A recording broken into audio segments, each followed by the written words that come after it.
Dan Illman, Matt Bernier, the feature race at Woodbine on Sunday. Race number 8, the Fury Stakes. $125,000 is the purse for 3-year-old fillies, some of them perhaps prepping for the Woodbine Oaks later this summer. Remember, you can bet this race and this nice Woodbine card with a DRF Bets account. Deposit $100, bet with $250. Learn more at bets.drf.com.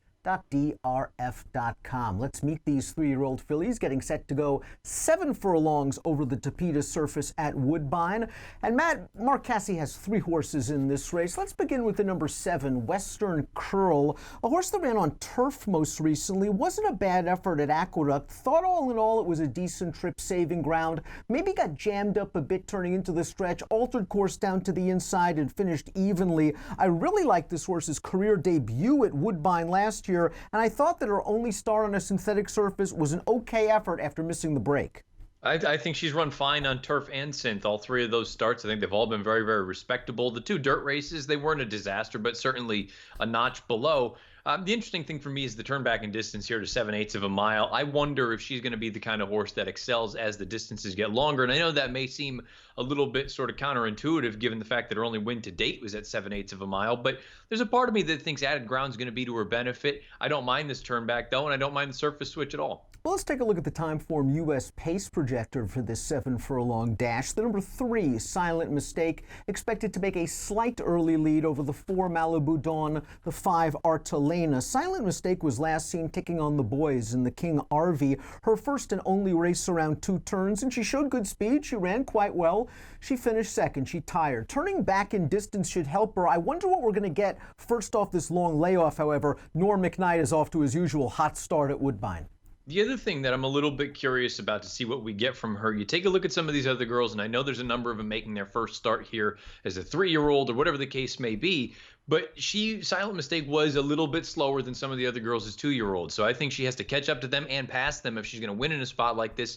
And you brought up the other piece too, where is this nothing more than a means to an end? I think you need to factor that in with a number of these horses. Are they just prepping for something longer down the road? Samson Homebred, Malibu Dawn, the number 4. We see her up close on the pace projector. I don't think she ran badly in the Princess Elizabeth, 3 starts back going a mile and a 16th. She was on the lead that day, and I thought the closers did best over the Woodbine main track on November the 4th. I thought she ran okay. Then they sent her down to Gulfstream, and I wonder if A, she was a little bit overmatched in the wait a while, and B, that dramatic cutback in distance at 5 furlongs with a little bit of a trip worked against her in her most recent start.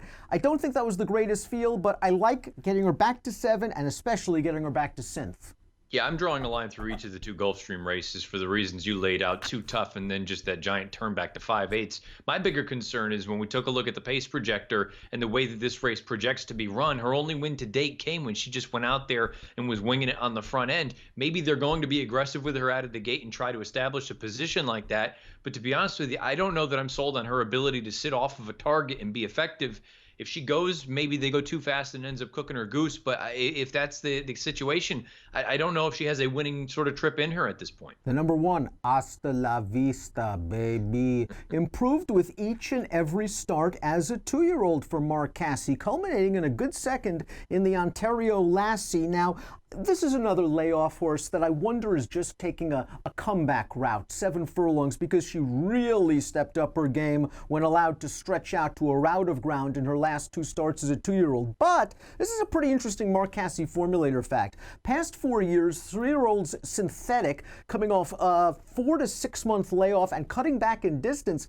50% winners, 7 of 8 on the board, and over a $10 ROI. This filly has quality. The question is this too short for her?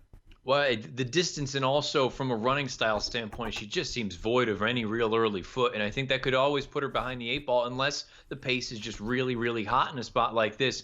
She was the main one in this field. Of all the girls coming off layoffs and of all the girls that have done well going longer, she was the one to me. You look at the pedigree. I just think she wants as much ground as she's going to be able to get. 7/8 of a mile. I think if she comes with a nice belated bid, they'll be thrilled and they'll stretch her out down the road to 2 turns. I know that the number 2, Speedy Sol, was a little bit slow in her first 2 races as a 2-year-old, but you usually don't see 2-year-olds win like that. coming from 13th in a 14-horse field to just win by open lengths in start number 2. And then in start number 1, coming from way off of the pace as well. She's professional. She doesn't mind passing horses. In her first start, the Stars Shoot, going 6 furlongs. She didn't break from the inside post. I think you can give her that race. Maybe the blinkers on will allow her to break cleanly from the gate, give her a little bit more focus, but she has to run faster.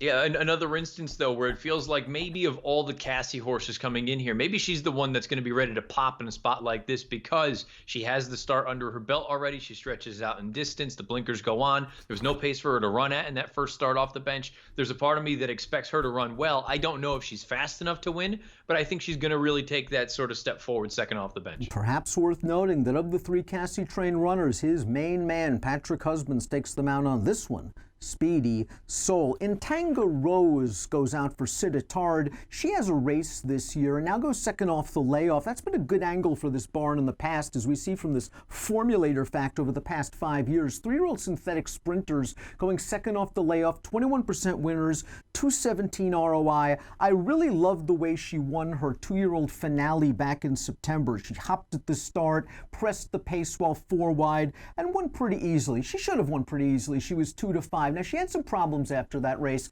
that cost her the rest of the year. I liked her a lot in the Stars Shoot off the layoff. She broke slowly. She was immediately taken back to last on the rail in a race with no pace, and the pace held up completely, and she was punching on a little bit down towards the inside. I thought that was a sneaky good effort for Entangle Rose, and I think she moves forward with that race under her belt with a good stalking trip. Yeah, I can basically just echo everything I brought up about Speedy Sol, where she has the start under her belt. She didn't have any pace to run at. You brought up the slow start for her that day. The difference for me with Entangle Rose as opposed to Speedy Sol, I know Entangle Rose can run pretty fast. She did so as a 2-year-old. I think she's going to move forward here. And the thing with Speedy Sol, she needs to prove that she can run as fast. Some of these other girls, I think Entangle Rose is a major player. Let's take a look at our top picks for the Fury Stakes. I'm going with Entangle Rose for all the reasons I mentioned. I like the fact that she has a bullet work since her most recent start. I think she's going to be sharper. Just need to get her out of the gate this time around. You have a horse, the number 5, Artelena, that has credentials. She won the Ontario Lassie in her final start at 2. Her first start around 2 turns. She overcame some things that day and beat a couple of these horses, but she's also comfortable sprinting. And I also think that she can work out a lovely trip just off the pace. Yeah, I was going to say, I think those speeds are going to go. I think she could tuck in just behind, perhaps get first run on any of the deep closers. I like the versatility as far as distance is concerned. She can win at 7/8. She can win. I still think they're probably thinking bigger and better down the road, longer distance races, but that doesn't mean that she's incapable of winning in a spot like this. And I'll admit, I get a little bit too caught up in what I thought of these horses as 2-year-olds before they do come back. I just thought she was a really nice 2-year-old, and I thought she could potentially turn into a major player for potentially the Woodbine Oaks. Here's a 3-year-old. I think she's nice. I want to give her a chance here off the bench. And while the big win came around 2 turns, her best Buyer speed figure to date came at this 7-furlong distance. Give me numbers. 5-6-1-7. I'm going 6-7-1-5 in the Fury. Race number 8 at Woodbine on Sunday. It is your feature race of the day. It's a nice card at Woodbine on Sunday. Make sure you get involved with a DRF Bets account. Deposit $100, bet with $250. DRF Bets. Ready, set, bet. Approximate post time for the Fury, 4:55 Eastern. Best of luck.